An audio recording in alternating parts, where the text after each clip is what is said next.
Buenas tardes, queridos amigos. Bienvenidos a Espacio Persa desde la costa de Barcelona, costa del litoral. Un abrazo para todos los oyentes de Espacio Persa. Un saludo para toda la península ibérica, Ceuta, Melilla, Baleares, Canarias. Un saludo para todo nuestro amado público de habla hispana. 27 de julio estamos hoy con un bochorno, con la típica humedad que nos acompaña desde la costa y hablamos de poesía, hablamos de misticismo hoy.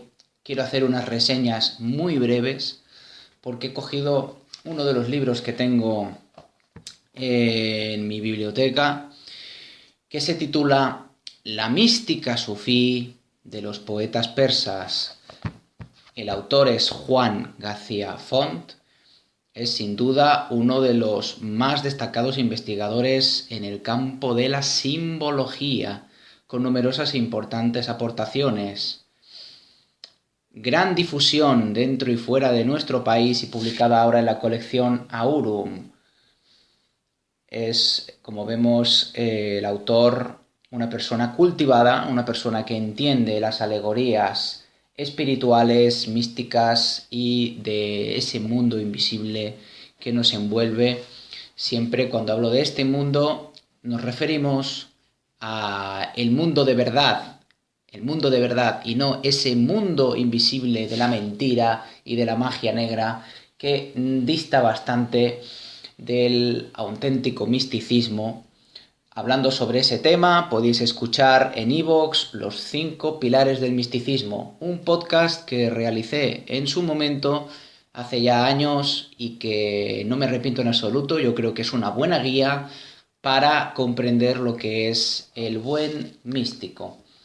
Bienvenidos amigos y vamos a empezar a leeros unas frases que he estado aquí, que tenía subrayadas y que me las he encontrado y que efectivamente son de muy profunda interpretación.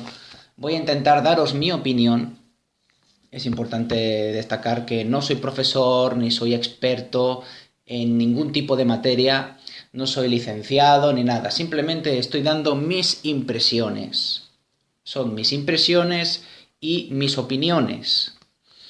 Entonces, dejando ya esto claro, creo que podemos comenzar con una poesía muy curiosa que fue escrita en una glosa de un pensamiento de Hachim, el sufí, como no, poeta persa.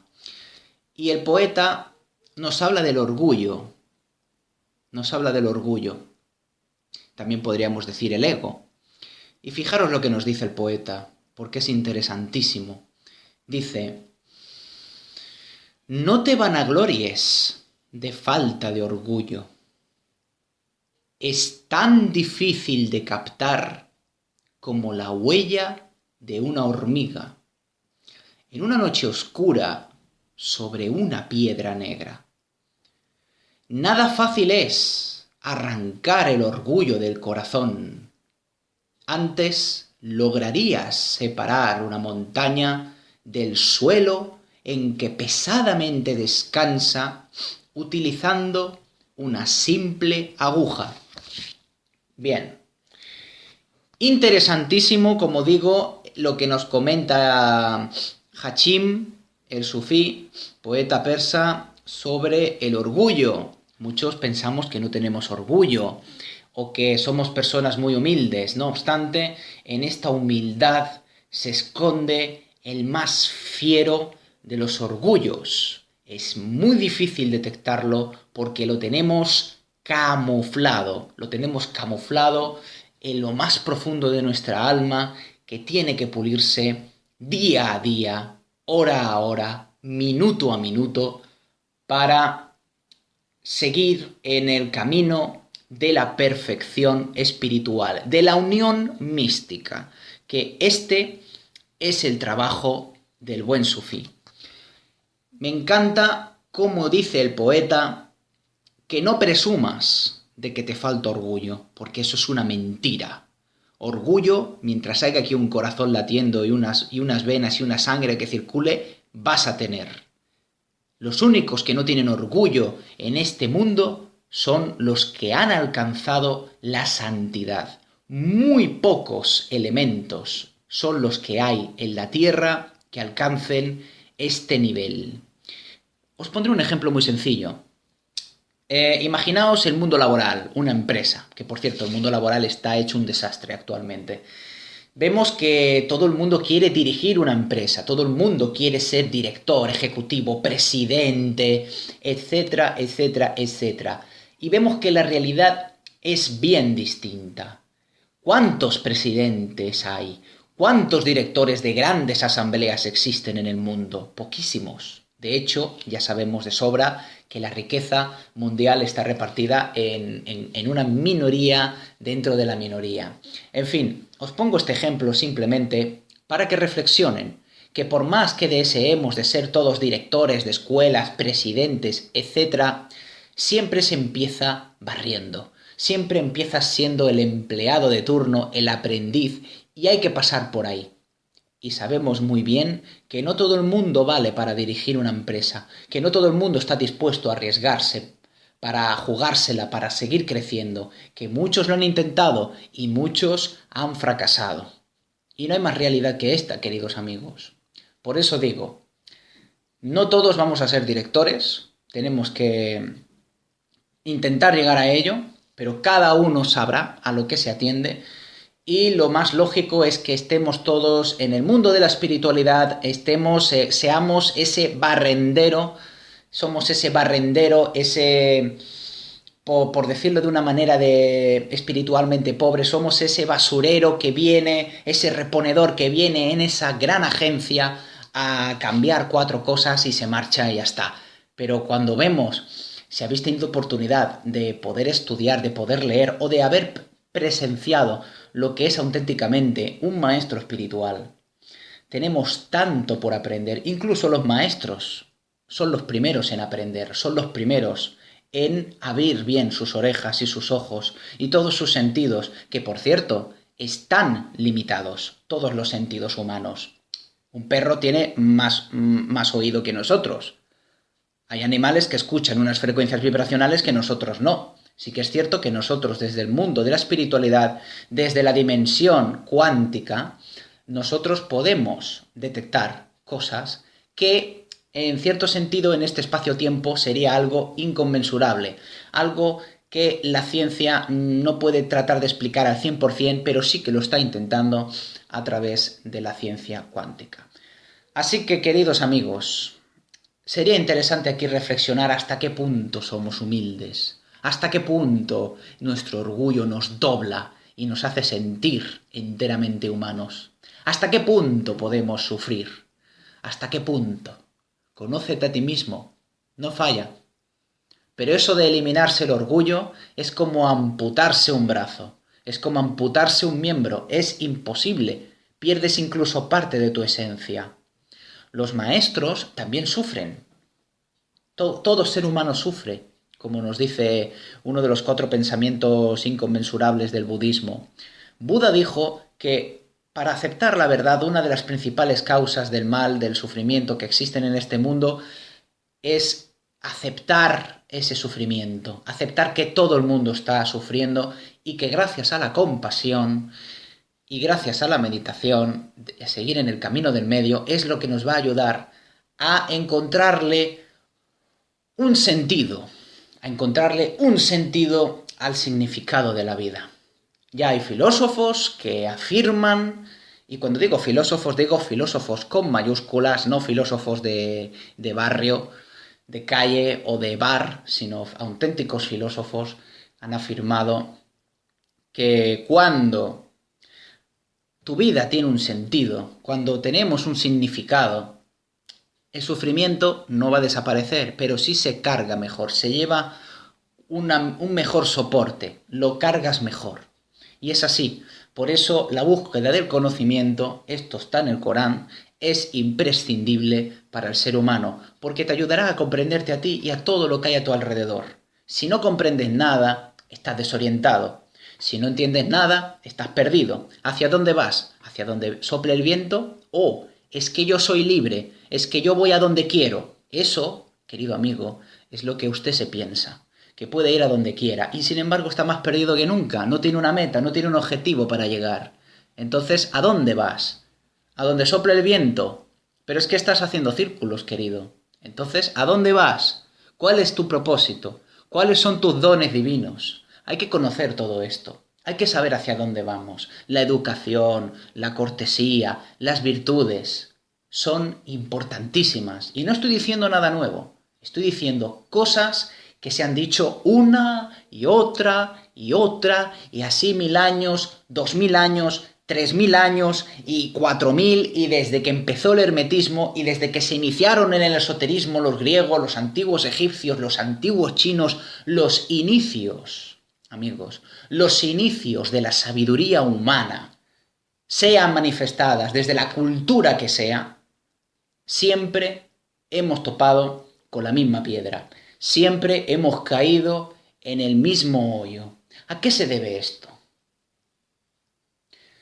Esto se debe, y tengo el libro cerrado, ya estoy hablando por hablar, porque me ha venido ahora, esto se debe a la ignorancia más profunda de las cosas. La ignorancia, esa gran atrevida, esa que se atreve a transgredir, digamos que cosas que no nos están permitidas. Por supuesto, en el libre albedrío cada uno que haga lo que quiera, pero luego atender a las consecuencias, atender a ese infierno, a esas moradas infernales a las que las santas escrituras, sean del libro sagrado que sean, me da igual, Biblia, Corán, Avesta. ¿Qué os pensáis que se están refiriendo cuando se refieren al infierno? ¿De verdad os lo vais a tomar literalmente? ¿Un texto sagrado? ¿Tomarlo literalmente? ¿Perdona? Pero si una conversación por WhatsApp ya no se puede entender bien, ¿cómo vas a entender tú, alma de cántaro? ¿Cómo vas a entender tú lo que está diciendo aquí? Por supuesto, todos sabemos leer hoy. Ya son pocos los analfabetos. Pero es que estamos hablando de la dimensión espiritual, amigos. Y la dimensión espiritual es infinita. No es una calculadora que tiene limitados procesos de cálculos y hasta aquí ya no puedo ir más. Y más de 18 dígitos ya no puedo seguir sumando. ¿Qué son 18 dígitos en el universo? ¿Qué son? Una nimiedad, un grano de arena de toda la playa y de todo el océano y todos esos granos de arena que quedan ocultados bajo el océano. Pues esa es la razón, amigos. Esa es la calculadora. Esa es la calculadora.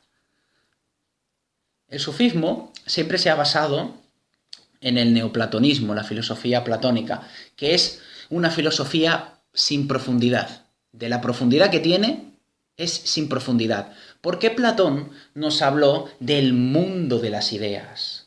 No estoy diciendo con eso que Aristóteles sea un necio, sino todo lo contrario. Aristóteles también fue un gran sabio y que se movía por la lógica y que intentaba explicar el universo a través de la lógica de este mundo, y es algo maravilloso. Algo que floreció el aristotelismo en el Renacimiento.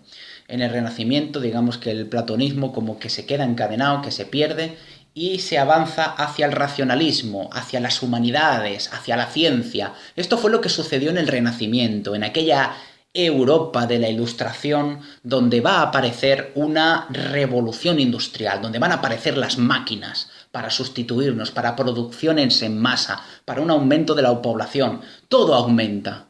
Y por supuesto también aumentan las guerras, las muertes, aumentan las tragedias, aumenta la pobreza, aumentan las municiones, aumentan todo, absolutamente todo. Yo llevo ya más de 10 años que me hice una pregunta muy interesante y os la dejo en el aire. ¿La revolución industrial mereció la pena? ¿Mereció la pena? ¿Para satisfacer nuestras necesidades? Sí, pero ¿hasta qué punto se ha desvirtualizado? ¿Hasta qué punto se ha desvirtualizado todo esto? Hemos perdido el control totalmente. Hemos perdido el control. Hay máquinas ya que piensan más que nosotros. Nos están idiotizando. Pero no de ahora, sino ya desde los inicios de las civilizaciones. Cuando comienzan a destacar una serie de elementos, se forman unos gremios, que unos valen para la música, que otros valen para la ciencia, que unos valen para el arte. Vale, eso está genial. Pero no olvidemos que todos tenemos esa capacidad. Todos tenemos esa capacidad. La misericordia divina es infinita. Es infinita. Y eso, desde un orgullo, desde un ego, nos duele, ¿verdad? Yo que he trabajado tanto, que me he ganado el pan todos los días, que se lo merezca otro. Podríamos decir, oye, que esto no es comunismo. O es el comunismo del amor. O es un comunismo que estaba predicando ya Jesús de Nazaret. No sé si me explico exactamente, pero es que estoy hablando de cosas que son realmente profundas. Y sé que alguno me va a entender malamente, y yo lo siento por él. Intento ser explícito, pero está claro que no se puede entender todo. Como digo, pienso en voz alta. Bien.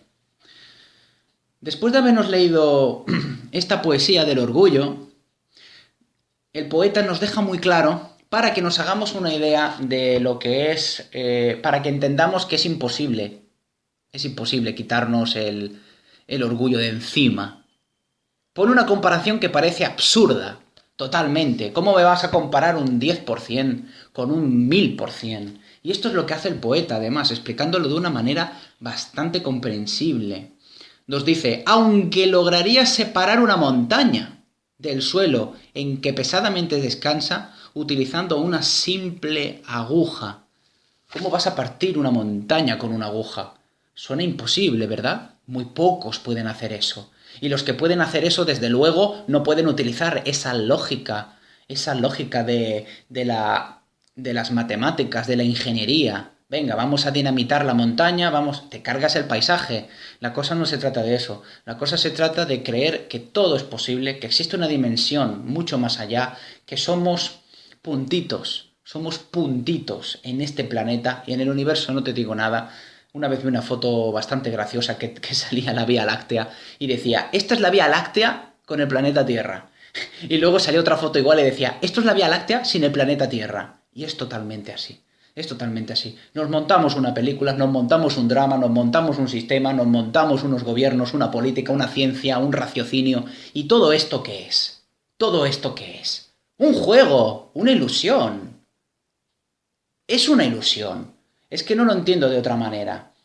No sé si fue el sabio Abu Sa'id, Abul Khair, o si lo decía el Corán, que decía, creo que fue Abu Sa'id, Abul Khair, que dijo, primero, di Alá, y luego deja que jueguen con sus estudios. Quizás lo dice el Corán esto. Es decir, primero di Dios, porque es lo único que realmente existe, y después ya métete en la piscina, lánzate, haz lo que quieras, pero primero reconoce que existe algo superior y mucho más real a lo que realmente has venido tú aquí a experimentar. Porque tú has venido aquí para algo. Y eso entraríamos ya en la filosofía del alma, en la existencia del alma. ¿Existe el alma? ¿No existe el alma? No hablo de religiones. Sí que comparo alguna, pongo algún ejemplo, pero estoy hablando de espiritualidad. Estoy hablando de lo que tarde o temprano uno se tiene que cuestionar en esta vida. ¿Cuál es el significado de tu vida? ¿Qué es la espiritualidad? Es un camino que todos seguimos, todo lo cogemos con espiritualidad, porque la espiritualidad es amor, y lo que no se haga con amor no se vive. No se vive. Si estás trabajando con amor, ahí estás realizando un camino espiritual, aunque no te des cuenta. El hecho de estar creando, sirviendo, ahí hay espiritualidad. Entonces, este mundo está lleno de espiritualidad. Este mundo está lleno de amor. Y el que no ve amor es porque no quiere verlo. Porque quizás ha sufrido, porque se encuentra perdido, porque está en esa supuesta libertad que parece que es libre, pero que realmente no lo es. Es muy interesante. No nos vamos a quitar ese orgullo. Es muy difícil. Solo la santidad, los santos, gurús de la India, maestros sufís de Persia, iniciados en el hermetismo más profundo, que a veces, cuidado, no os penséis que el gnóstico puede caer, tremendo, tienen caídas también y tremendas. Caen en el ego, no comprenden otra cosa, tienen odio, tienen ese odio acumulado de que no están abiertos, no están iniciados. Entonces, ahí se queda la cosa. Repito otra vez la poesía: no te vanaglories de falta de orgullo.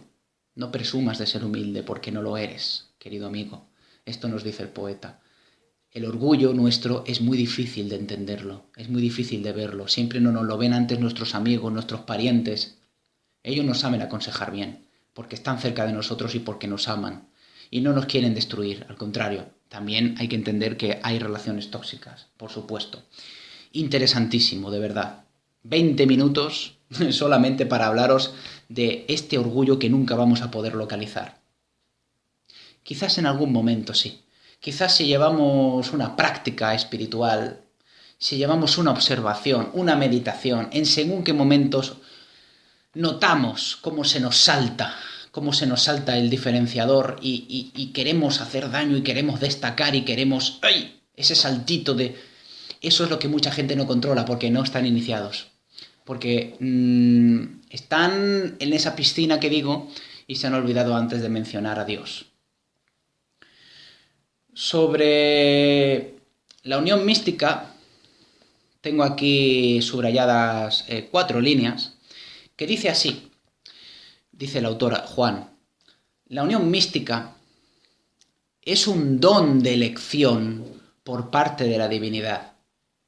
Cuidado con esto, ¿eh? Cuidado con esto porque aquí ya hay, para entender esto ya tenemos que darle la vuelta a la tuerca. La unión mística es un don de elección por parte de la divinidad. Esto en principio puede decirnos que no viene esta elección por parte de nosotros, pero sí que tenemos que estar dispuestos. Tenemos que estar abiertos. Aunque la ventana en ese zulo que nos encontramos esté chapada con ladrillos, eres tú el que decide si la ventana la abres o no, porque la ventana puede estar abierta o puede estar cerrada. Muchos podrán pensar, pensando metafóricamente, yo no voy a abrir esta ventana porque yo ya sé que cuando la abra va a estar cerrada. Vale. Pero entonces, ¿qué pasa? Que si no la abres, tú no vas a ver nunca ese pequeño rayo de luz, no vas a ver nunca si esa ventana te la van a abrir algún día o no. Por lo tanto, el primer paso es, metafóricamente hablando, insisto, en abrir esa ventana que depende de ti.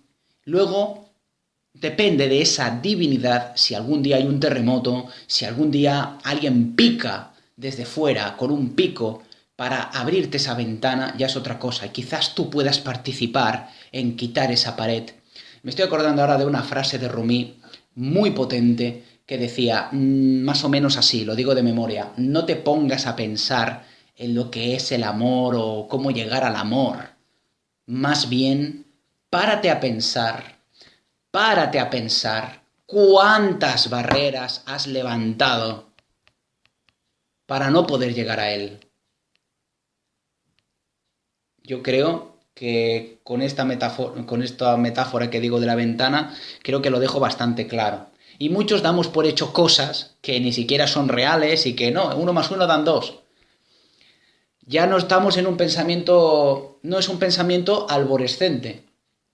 Por lo tanto, si 1 más 1 dan 2, ya no cabe en tu mente que 1 más 1 pueden dar 7, porque en el universo es infinito y todo es posible.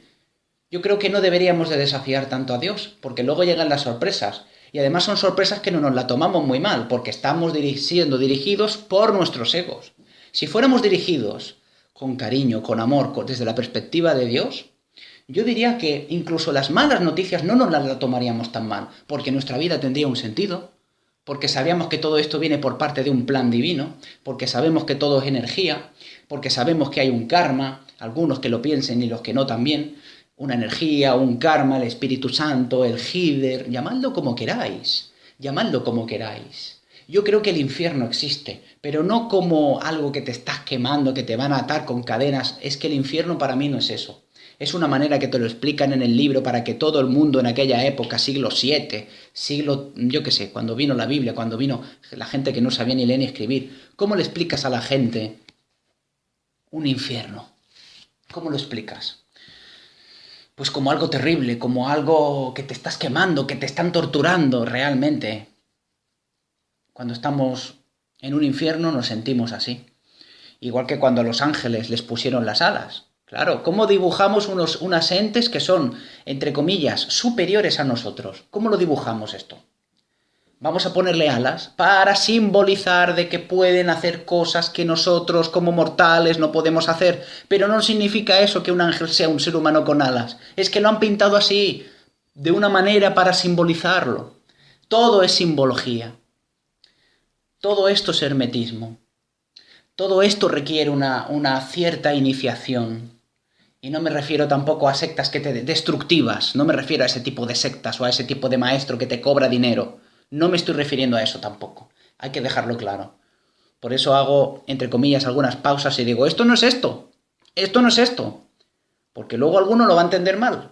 Y es cuestión de cuanto más hablo, más equivocaciones pueden haber. Eso también tengo que afirmarlo. Pero de momento estoy diciendo esto por si puede ayudaros a lo que sea, a comprender algo que no habíais oído nunca, a refrescar la memoria, a lo que sea. A lo que sea. Porque estamos aquí para eso. Estamos aquí para sentir la verdad. La verdad no se dice, como me dice un hermano. La verdad no se dice, la verdad se siente. Y es muy potente esto. Bien, como decía, volvemos otra vez a la fila. Disculpadme si me desvío mucho del tema, si hago muchos paréntesis, pero esto no es una clase convencional. Estoy hablando como a mí me parece, tomo las pausas que a mí me parecen, estas son mis reflexiones, puedo estar en lo cierto, puedo estar en el lado equivocado, pero aquí hay un espíritu inquieto, aquí hay un espíritu que quiere compartir ciertos pensamientos. Ya me gustaría ver a todos estos que critican, este programa es muy largo, te enrollas demasiado, ¿vale? Explíquemelo usted. Explíquemelo usted. En un minuto. Venga, explícame el significado de la vida en un minuto. A ver si puedes. O en menos. Un maestro budista, te lo puede explicar en menos de un minuto. ¿Usted puede? Sí, vivir, sonreír, ir al lavabo, comer, dormir. Ya está, ¿no? En fin, hay que tener mucha paciencia y las críticas siempre hay que aceptarlas. Yo las acepto. Y simplemente advierto, porque en la mayoría de casos, en la mayoría de críticas que son destructivas que me leo en el YouTube o en el iVoox, yo veo que sin terminar de leer el comentario al completo, solo leyendo la primera palabra, la primera línea, ya veo de que esta persona no me ha entendido bien. No me ha entendido bien. Y se ha montado una película, porque claro, hay tantas perspectivas, si yo lo entiendo, es que hay muchísimas perspectivas. Esta es una más, pero es una que va al aire, es una que va a vosotros, a ayudaros, porque esas son mis intenciones. Mis intenciones son honestas, no cobro nada, estoy aquí, asándome de calor, sudando a la gota gorda, que no tengo ni aire acondicionado en mi casa. He cerrado todo para que no escuchéis los sonidos externos, para que no escuchéis las obras, los camiones. Aquí estoy, con vosotros. Simplemente. Y ya esto lo estoy diciendo con orgullo. Lo estoy diciendo con orgullo. Claro. Porque yo también como ser humano sufro y no soy perfecto. Entonces, las cosas vamos a dejarlas claras. Bien, la unión mística es un don de elección por parte de la divinidad. Vale, es la divinidad la que decide si vas a tener una unión mística o no. No es uno el que decide. No lo decides, pero sí que tienes que estar dispuesto. Tienes que estar dispuesto. Esto es, perdonadme la comparación, pero para que lo entendamos todos muy fácil. Esto es como comprar un boleto de lotería para que te toque. Puede tocarte o puede no tocarte. ¿Qué necesitas para que te toque? Comprarte el boleto. Luego ya tienes la ilusión, ya has abierto esa puerta. Existe la probabilidad de que te pueda tocar. Si no lo compras, si no lo tienes, no te va a tocar. Seguro, 100%. Ahora, si tienes el boleto, en el tema de la mística, si tú estás dispuesto, si tú estás abierto, si tú le pides a Dios que te ayude, puede no ayudarte. Y puede ayudarte. Pero es que automáticamente, si no se lo pides, si no estás dispuesto, no te va a ayudar. Porque tú no le escuchas. Él sí que te escucha a ti. Dios nos escucha siempre. De eso no me cabe la menor duda. Pero es difícil que nosotros le escuchemos a Él. Es difícil. Yo no le escucho siempre. Le escucho muy pocas veces porque estoy metido, como todos, estamos en nuestro mundo, en nuestra dimensión, en nuestra esfera, y esto va así. No es fácil escuchar a Dios. Hay que llevar hay que llevar unas ciertas prácticas, yo qué sé, no quiero decir tampoco ir a misa, ir a la mezquita, ir a la naturaleza, sutilizarse, juntarse de buenas compañías, no estar con demonios. Ya me entendéis, ya me entendéis. No necesariamente tengo que ser explícito. La paradoja con todo esto es que yo he llegado a la conclusión que digo, caramba, pero es que nosotros formamos parte de la divinidad. Claro, como dice la Biblia, que Dios nos hizo a imagen y semejanza. Por lo tanto, aquí está la paradoja. Nosotros tenemos que estar dispuestos, no depende de nosotros, pero es que esa divinidad la llevamos dentro. Con eso quiero decir, y aquí está la correspondencia con lo que he leído al principio del orgullo, es que cuando te quitas el orgullo de en medio, aunque sea un minuto, en ese minuto puede existir una probabilidad que no es seguro, es como la lotería, te puede tocar o te puede no tocar, pero si tienes el boleto, te puede tocar, hay más probabilidades, y el caso es ese. En ese minuto que te quitas el orgullo de en medio, puedes sentir probablemente la unión mística. Ahí está el tema. Ahí está el tema. No depende de nosotros en el sentido de que nosotros vamos con un ego, estamos dormidos. Y con eso ya me quito de encima mucha explicación. Pero cuando estamos despiertos, y aun sabiendo y somos ser conscientes de que nosotros formamos parte de una divinidad, vuelvo a repetir lo de antes. Primero di Allah, primero di Dios, o Jehová, o Krishna, o lo que sea. Y después ya veremos. Pero claro, obvio, tienes que llamar a la puerta. Tienes que llamar a la puerta. Si no llamas a la puerta, ¿cómo te van a abrir? Puede ser que no te abran llamando. Ahí está el tema. Hay que ser paciente. Paciencia es una virtud, que hay que conquistarla, que hay que coserla dentro del alma. Pero hoy en día el tema de coser se lo dejamos a los chinos, ¿verdad? Se lo dejamos a estas empresas que les pagan poco, etc. Es que no me refiero a ese tipo de coser. Es coserse las virtudes del alma dentro. Las virtudes. Y no las tienes. Es que nadie nació con ellas. Hay que buscarlas. Hay que trabajarlas. Hay que trabajarlas. Y una herramienta poderosísima. Poderosísima. Porque hay muchísimas. Yo no conozco demasiadas. Pero conozco una que es muy buena. Que es la de los nombres divinos. Los 99 nombres de Alá.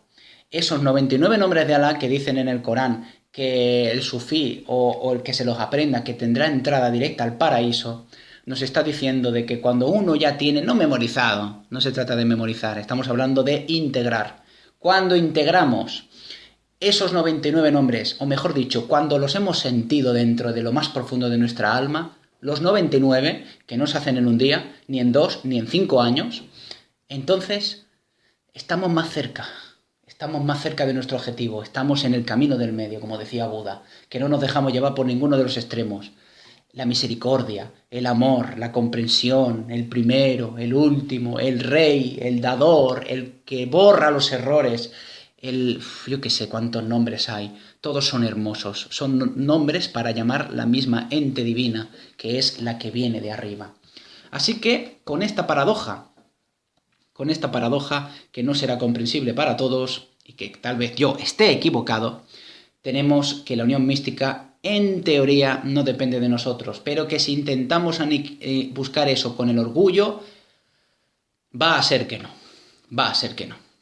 Seguimos, porque sigue y dice, requiere en la unión mística como condición, y aquí hay una correspondencia con lo que he estado hablando hasta ahora, no aferrarse al deseo ni al esfuerzo de alcanzarlo, pero reclama la aceptación de sufrimientos, esfuerzos y pruebas que el elegido, entre comillas, debe sobrellevar. Todo esto ya lo he comentado, curioso, porque no me acordaba, y es que he comentado esto muy extensamente para que lo podamos entender todos, leyendo solo la primera línea. No tengo nada más que decir. Si queréis os lo vuelvo a leer todo, 4 líneas. La unión mística es un don de elección por parte de la divinidad. Requiere como condición no aferrarse al deseo ni al esfuerzo de alcanzarlo, pero reclama la aceptación de sufrimientos, esfuerzos y pruebas que el elegido debe sobrellevar. ¿Qué os parece? Yo creo que no hace falta aclarar nada. Si queréis os puedo leer la poesía de la que viene esto, que se llama Paradojas, porque esto es un comentario respecto a la poesía que no lo la he leído. Y dice así, leo despacio para que podáis reflexionar. Por el sufrimiento nadie alcanzará el tesoro de la unión mística. Sin el sufrimiento nadie contemplará la magnificencia de tal tesoro. No todos los que corren alcanzan al onagro en la llanura, pero sólo podrán agarrar al onagro aquellos que corran. Entre comillas, el secreto de alcanzar. Bien, pues yo creo que lo dejamos aquí. Y simplemente quería comentaros esto, que ya veis, ¿no? Que para comentar 4 líneas igual necesito media hora o más. Imaginaos lo que necesitaría para poder interpretar todo este libro. En fin, queridos amigos, espero que os haya ayudado muchísimo estas reflexiones que, como digo, insisto, no son nuevas, y espero haber sido de algún modo de ayuda. Y si no he sido de ayuda, pues al menos entretenimiento, reflexión, en fin. No quiero extenderme más, os quiero mandar a todos un saludo muy grande desde la costa de Barcelona. Calor impresionante, sudores, bochorno, resistencia, sol de justicia.